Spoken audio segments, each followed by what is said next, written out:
to Ethical Hacking and Penetration Testing. This is Chapter 4, Network Attacking Techniques. So the things that we're going to cover is password cracking, man-in-the-middle attacks, sniffing SSL, and remote desktop protocol attacks. Password cracking, a dictionary attack. A dictionary attack basically takes a load of pre-computed hashes and compares it to a hash that has been stolen from your machine. It then compares the user's one-way encrypted password with the one-way enciphered dictionary, and it thinks, yes, that's a match, therefore your password must be quaked, etc. This difference is, this isn't a brute force as such, this is more of an offline dictionary attack. This is a brute force attack. This is what it looks like on the server anyway. It looks pretty intense. It's also known as an exhaustive key search. It's a cryptanalytic attack that can, in theory, be used against any encrypted data. Such an attack might be used when it's not possible to take advantage of other weaknesses in an encryption system, if any exist. It would make things easier if you could brute force your way in without any kind of restrictions, but usually nowadays brute force attacks are very loud, very noisy, and the system's there to stop them. It consists of systematically checking all possible keys or passwords until the correct one is found. In the worst case, this would involve traversing the entire search space. When password guessing, this method is very fast when it's used to check all short passwords, but for longer passwords, other methods such as dictionary attacks are used because of the time a brute force search actually takes.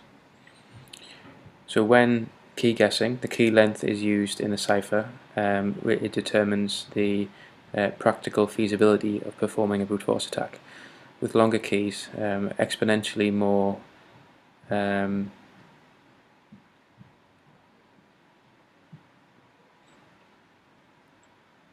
when key guessing, the key length is used in a cipher, which determines the practical feasibility of performing the brute force attack. With longer keys, exponentially more difficult to crack than shorter ones, a cipher key with a key length of n number of bits can be broken, in worst case, in a proportional to n amount of time, and the average time of half that.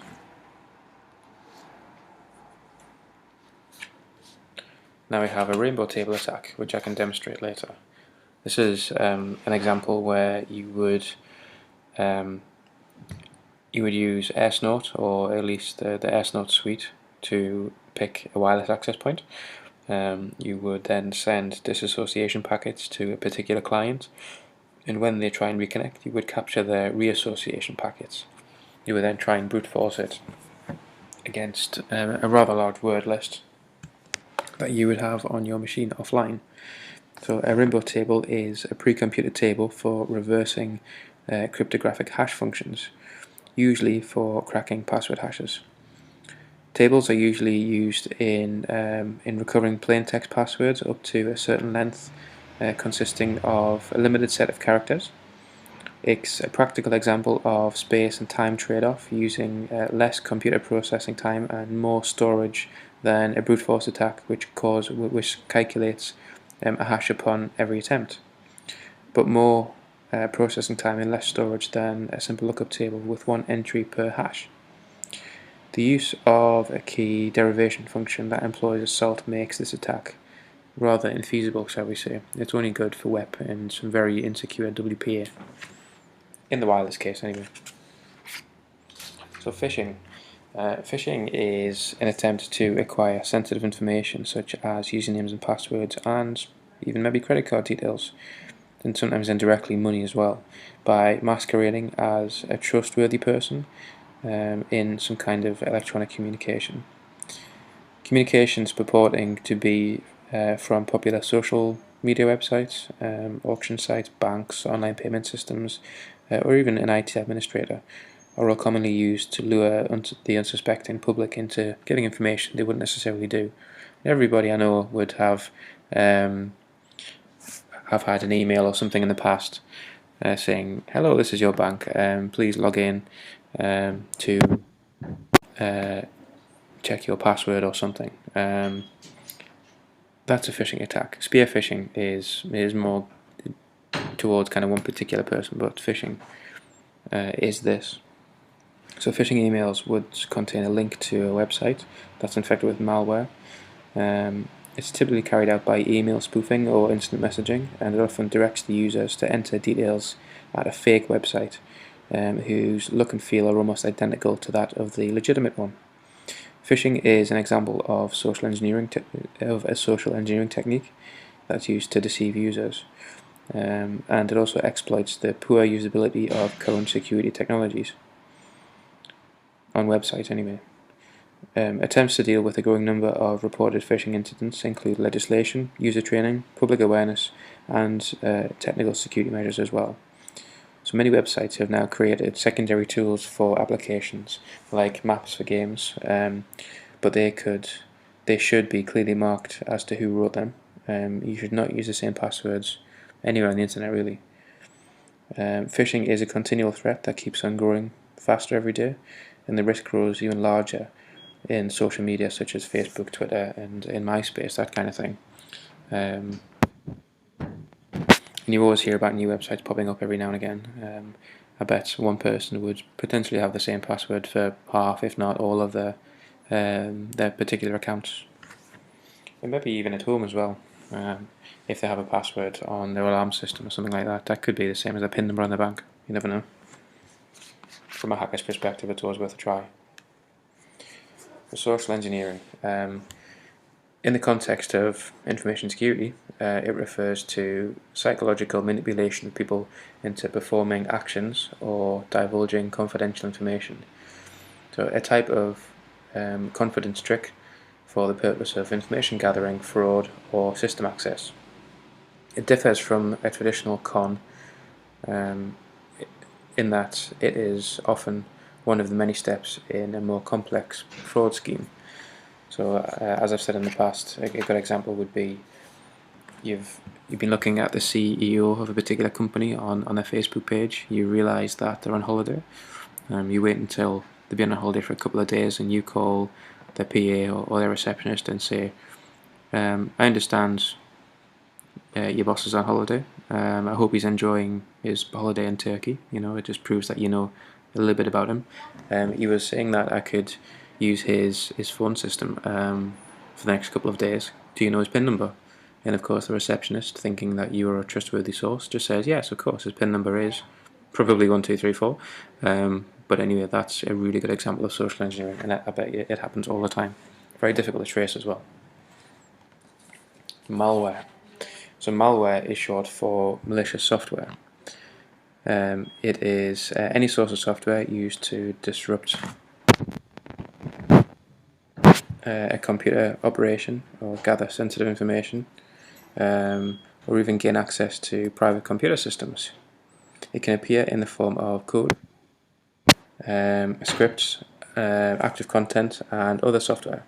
So malware is a general term used to refer to a variety of forms of hostile or intrusive software. The term badware is also sometimes used and applied to both true malicious malware and unintentionally harmful software as well. So malware includes viruses, worms, trojans, ransomware, spyware, adware and scareware, as well as any other kind of malicious program. As of 2011, the majority of active malware threats were worms and trojans rather than viruses.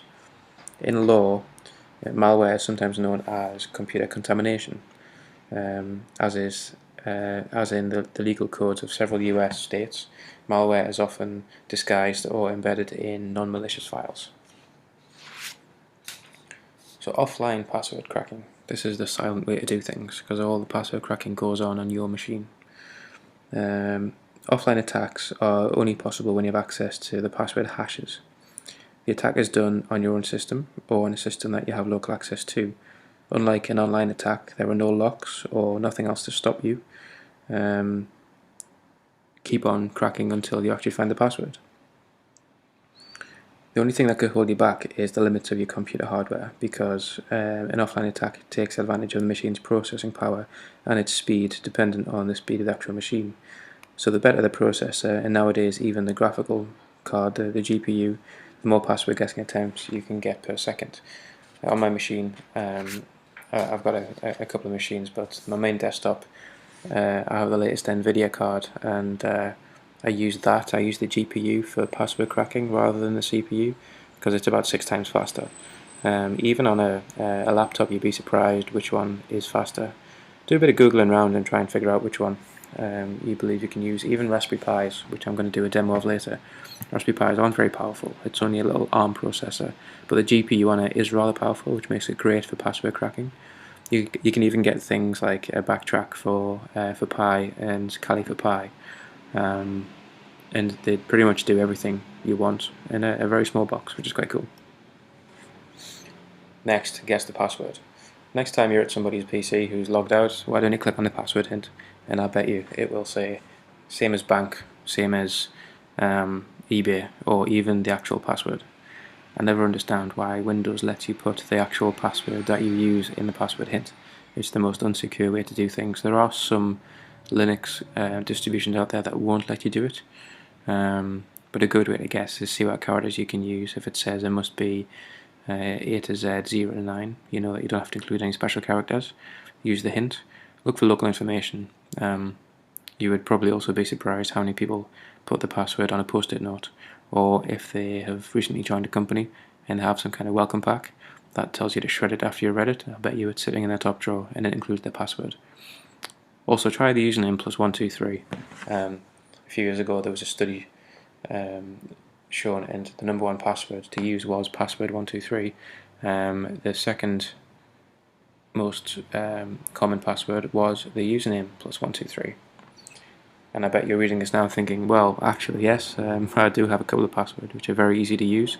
They're part of my address, they're part of my name, they're part of my car. Just be aware that the other people are very aware that the majority do use this for malicious purposes anyway. And just imagine if somebody managed to guess your internet banking password because it was your username with 123 on the end. You would feel pretty stupid, and also you'd probably lose a lot of money.